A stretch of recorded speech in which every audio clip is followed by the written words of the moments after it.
Thanks for the invitation, and thanks everyone for attending. So I'll talk briefly about, I think I have around maybe 25 to 30 minutes. So I'll cover two brief topics today on some of our work in the last 3-4 years.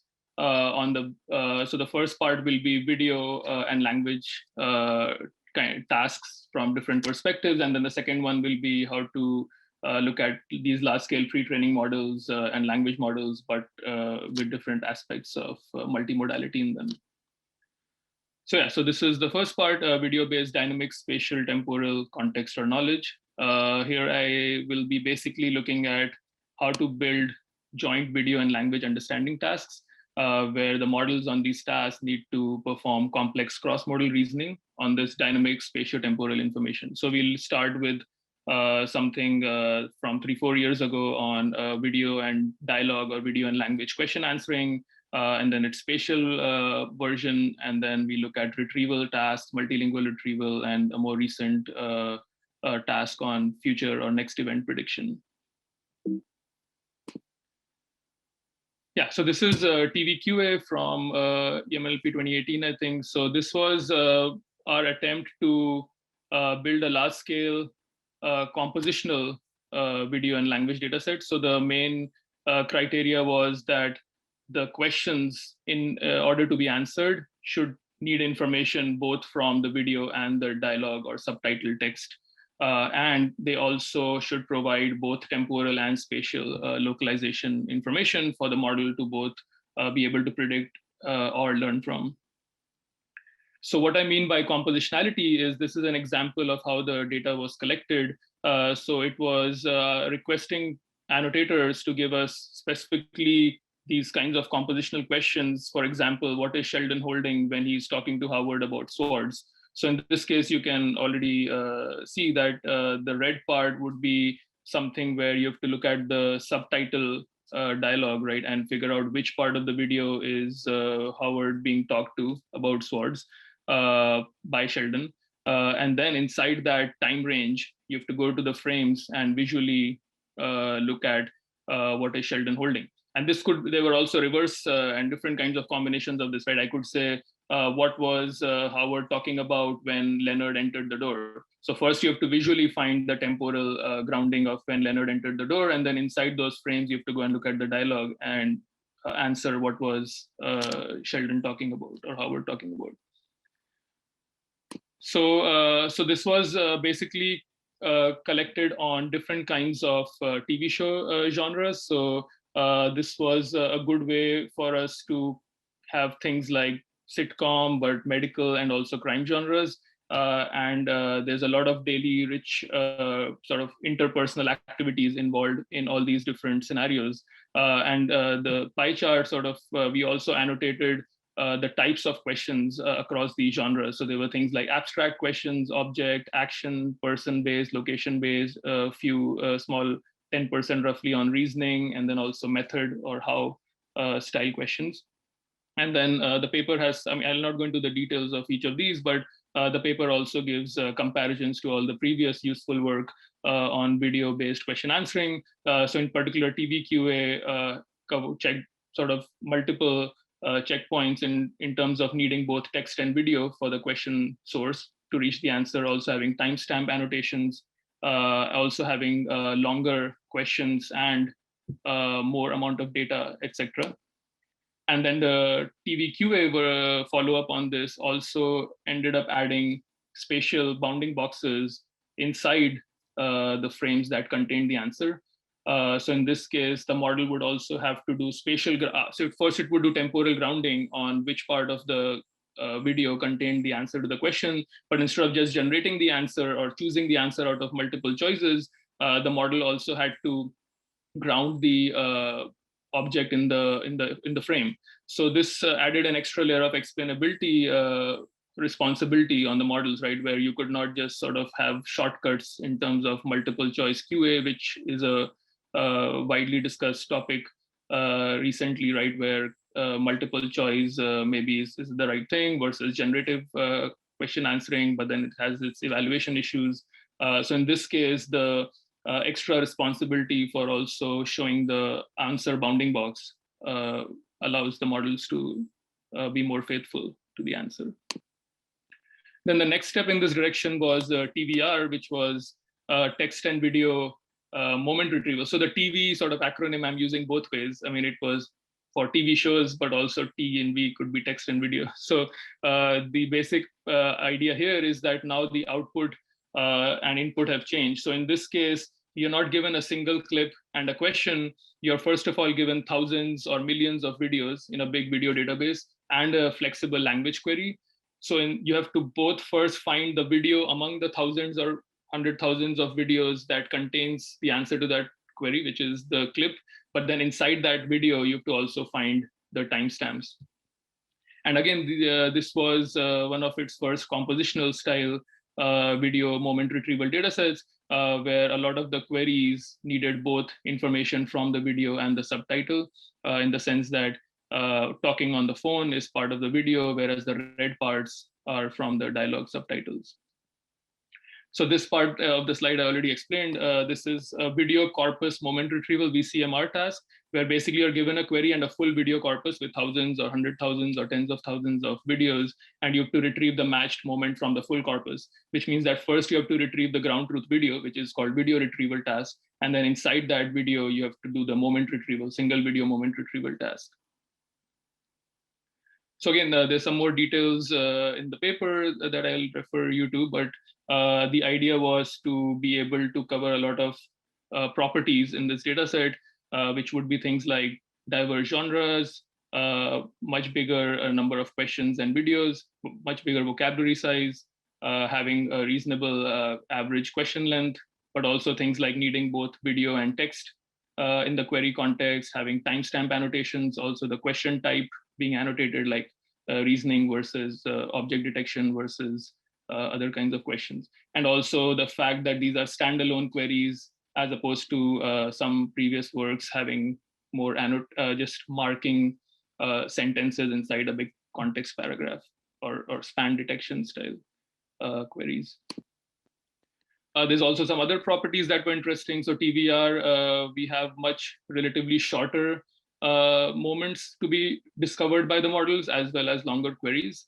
And then also on average, it has more types of examples which need multiple actions and multiple people involved. So this slide gives some examples of multiple people and multiple actions being involved in retrieving the query. And then I'll not go into the model details, but this XML model that we proposed for TVR was an interesting starting point, which was a idea where you first get all the clip and query similarity scores. And then when you look at this query clip similarity plot, then you can use an edge detector, a convolutional start end detector style model inspired from edge detectors previous work on being able to find the right edge detection of the start and the end of this similarity plot to do moment retrieval or moment detection. And then recently there's a multilingual version of this coming out at ACL, where we have the query and the subtitles in multiple languages. And then there's a starting point model there, which basically promotes sharing parameters and also using multilingual neighbor constraints, such that the joint model has fewer parameters, but better performance than the monolingual models. So that's what this data set should be able to promote. And then the last example that I'll give for the video and language stream of tasks is something that's more in the direction of trying to predict the next event, given a video and dialogue or video and language premise. So the idea here is that you're given a premise event as a video. Oh yeah, oh maybe a shake. So this is Mark Wiens, who I'm sort of giving free advertisement here because I follow him a lot, and we ended up collecting data from YouTube blogs and not just TV shows for this data set. And then some of our future data sets are bringing in a lot of news, disasters and protests, and also more real world events from news domains. But the idea here is that you're given this video premise event, not the premise summary. That's just something that we've collected, but the model will not have access to the textual premise summary. And then what the model needs to do is figure out which of these future events on the right side is more likely to happen next. So there's two options here. The green one is the right answer.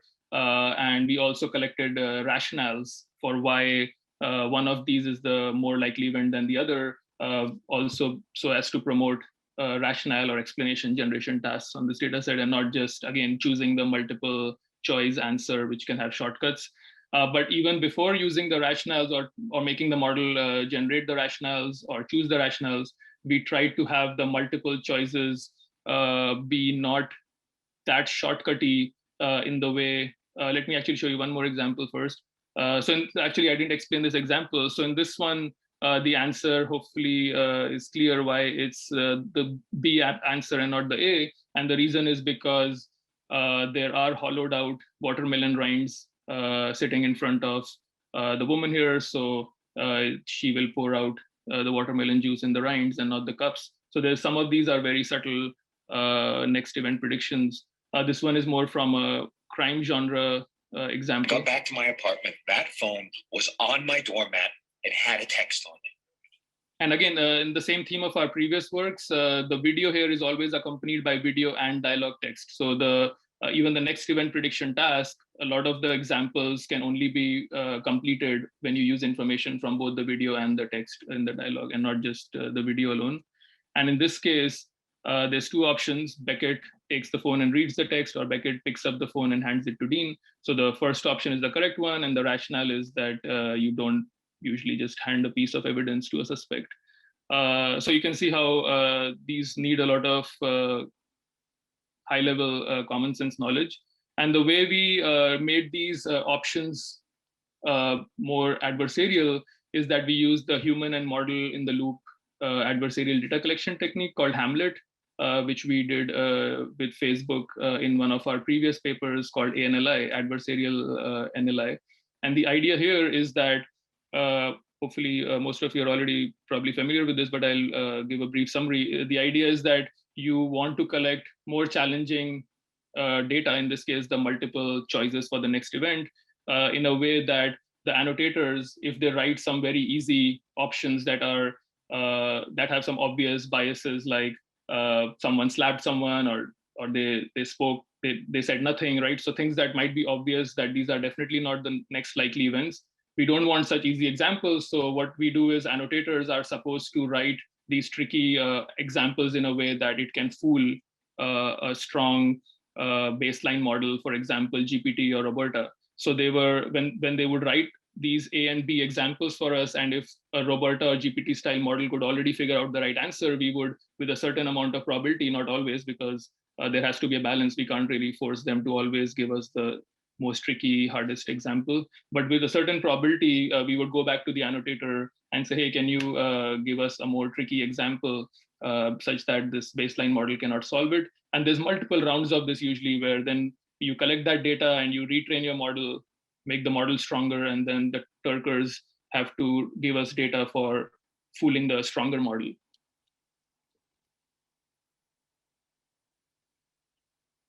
So this is just some statistics on this data set. There's around 30K examples from 10,000 TV show and YouTube blog video clips. And then again, covering different genres: sitcom, medical, crime, travel, food, family, daily. And you can see how each of these covers a pretty wide and different range of actions and verbs. And then in terms of the starting point model, we had a pretty reasonable, strong starting point for the community, where it obviously had the usual video feature encoding and all the dialogue and future event encoders, but also some common sense knowledge from atomic style common sense knowledge bases, which are good at predicting next possible events. So the current gap is around models can, with all the modalities, can do around 67 versus 90 to 91 for humans. And some of the recent models that have tried this data set are probably still around 68. So I think that's where maybe some more interesting changes in the common sense knowledge graph side and other things could help here. And then recently, just I guess yesterday, to wrap all this up in some sense for the community, we also did a collaborative effort with Microsoft, and Eric also here, and several people led by Linjay and Jay from UNC, where we've sort of created this value. It's modeled after Glue, but in this case, it's video and language understanding evaluation, where this is around 11 data sets across video question answering, video retrieval, and video captioning. And the idea is that it promotes the community to build general or multitask or transferable video and language models that can do well across all these 11 tasks, and also hopefully generalize and transfer across different types of video and language tasks. So this is live now, and then there's a challenge at ICCB also.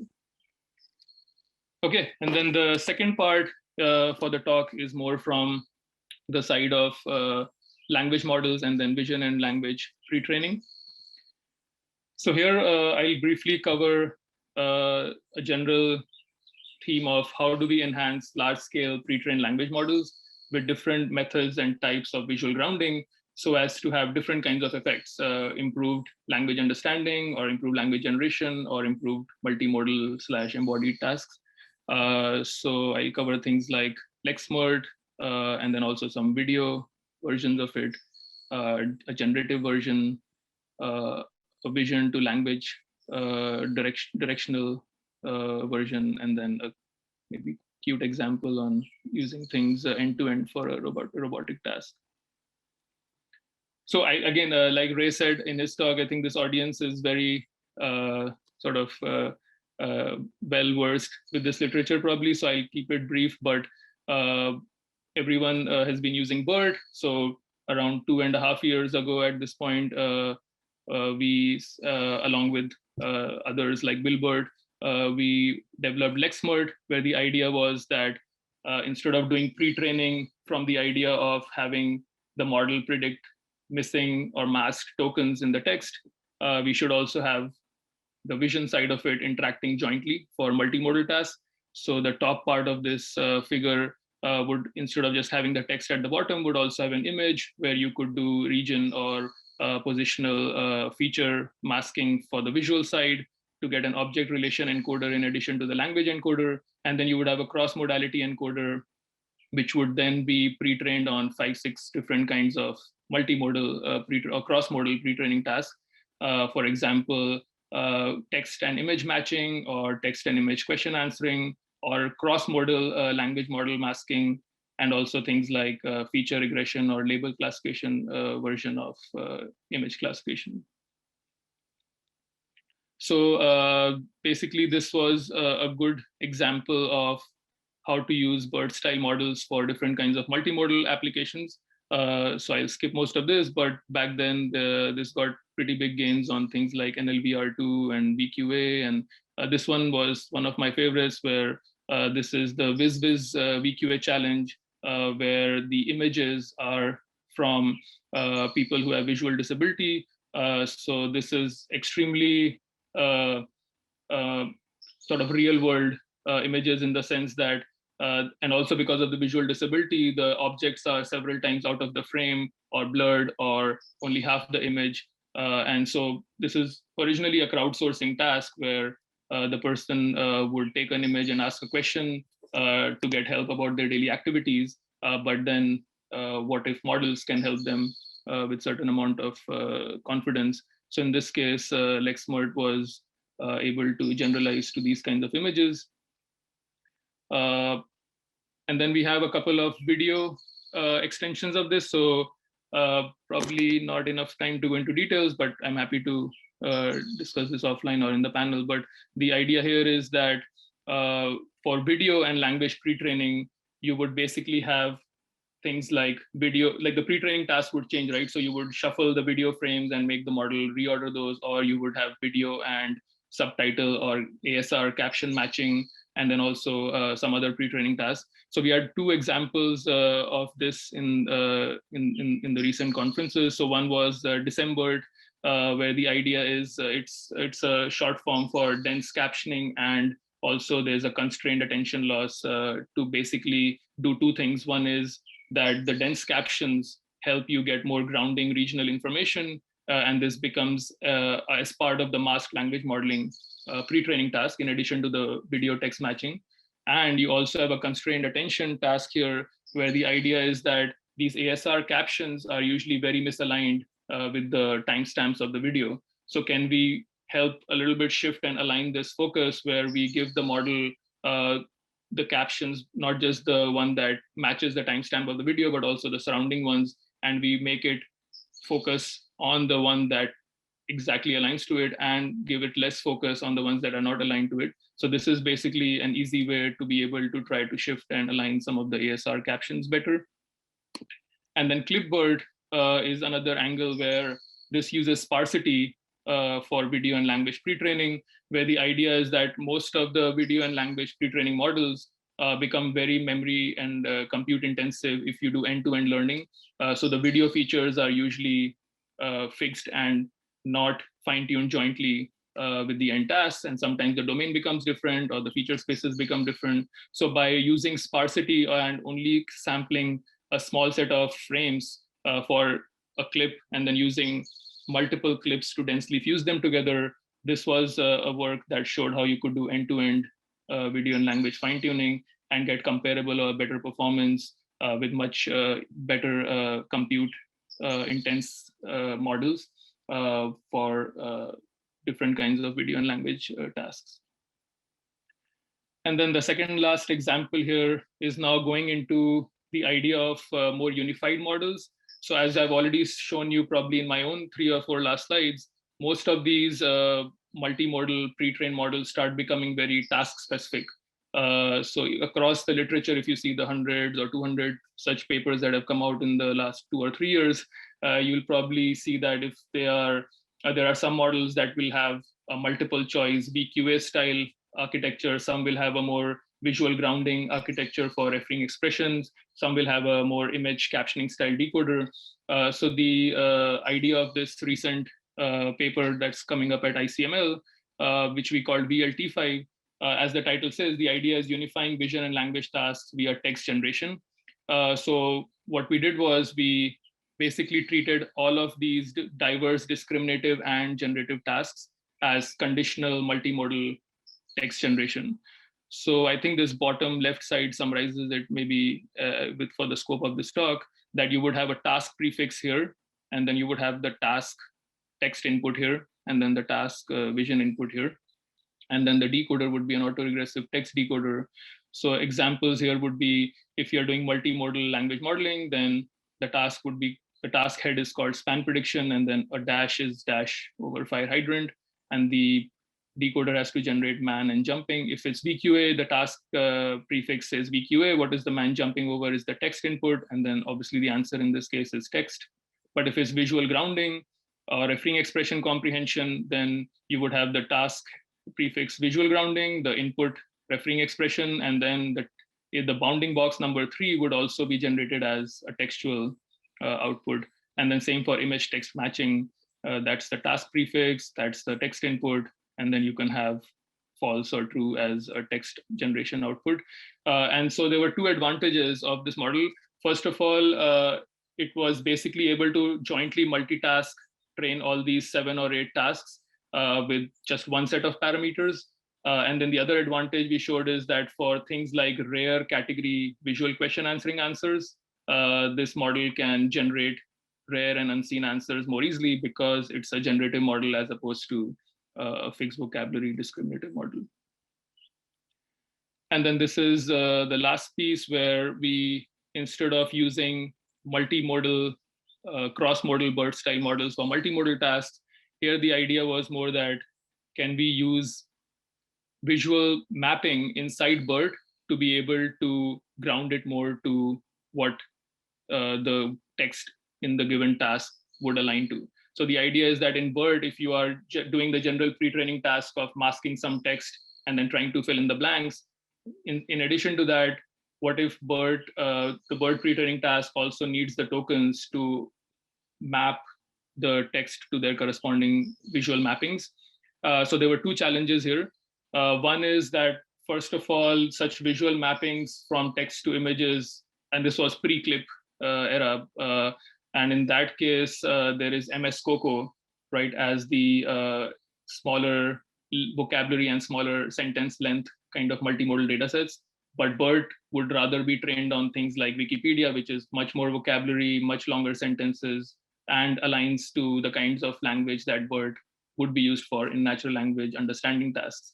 So that was the first step that we did here, where basically you need to train a vocanizer on MS COCO style data, and then you generate vocans, right? These visual mappings for all of Wikipedia to be able to get a lot more data to pre-train BERT on, right, for this pre-training task of text to vision mapping. And then the second thing that How did was that even when you do Wikipedia, there's very small amount of words that are directly visualizable. So in order to get more words to have vocans, you would also do this mapping contextually, where hence certain words that are not directly mappable to images, but would get their vocans because of the context that they are trained on. So some of the surrounding words would also get vocans because of the contextualization. Okay, so I think I'll finish this here with the sort of simple, cute example I was mentioning. So this is an ICRA 2020 paper where we basically, this was not about a fancy sort of pre-trained multimodal language model. This was more in the other way around, where we said, can we have an end-to-end task where you start all the way from a microphone on a Baxter and you want to do the full end-to-end motion planning of finishing the task demonstration. And the idea was that can simple language model-based common sense help us complete these incomplete instructions? So the whole point was how to handle incomplete ambiguous instructions. So in this case, if the example is pour me some water, and then there's an environment in front of the robot, which will have several objects. And the idea here would be that you need to understand the language and observe the environment and figure out from where to pour the water and to where to pour it, right? And then eventually when you infer this through some sort of common sense box, and you figure out it's from bottle to cup and not from plate to scissor, you then conduct the action through motion planning. So the simple common sense reasoning that we did here was that after the microphone, speech recognition and all that, you can do something like predicate argument parsing here for the incomplete instruction, and you get this frame, right? And you know which roles are incomplete. So in this case, the initial location and the destination. And so what you will do is you then have this RGBD image from the Kinect, and then all the environmental objects that are in your environment object list. And then this box, pretty much what it'll do is it'll fill this frame and its incomplete roles with the environment object list and generate sentences from it. So it'll generate sentences using a language model for things like pour me some water from the bottle to the bowl, pour me some water from the plate to the scissors, and so on. And then it's very simple. You can basically use the perplexity of the language model to figure out what would be the most common way in a large corpus to complete the sentence. So that's pretty much what it does. You basically have these incomplete frames, you complete them, you do surface realization to generate sentences, and then you can use the language model to decide the ranking. And then there's some demos that I'll probably not have time for. And then I'll maybe end with some concluding thoughts and just some maybe fodder for the panel and just things to leave you with, which we haven't covered so far, right? And what are some of the next steps? So I think from the first part of the talk, I would say two important things that we need to think about are long distance understanding in videos, right? So it will be extremely challenging for current models to be able to answer things like, why did Ross and Rachel break up, right? Because it needs understanding not just across like certain clips with gaps. Like it's not just multi-moment, multi-hop moment retrieval, but it's also across episodes, right? And across many, many videos. Again, things like the second bullet is something where I mean, if new video and unseen information is coming in, how do we do continual learning of this information, adapt our vocabulary to it from the new videos that are coming in? And then for the second part of the talk, some of the questions would be to brainstorm about strengths versus limitations of just everything being large scale, BERT, Lexmod style pre-training. What about structured and modular knowledge versus large scale pre-training? And then for grounding, obviously, we need to go beyond just language and vision.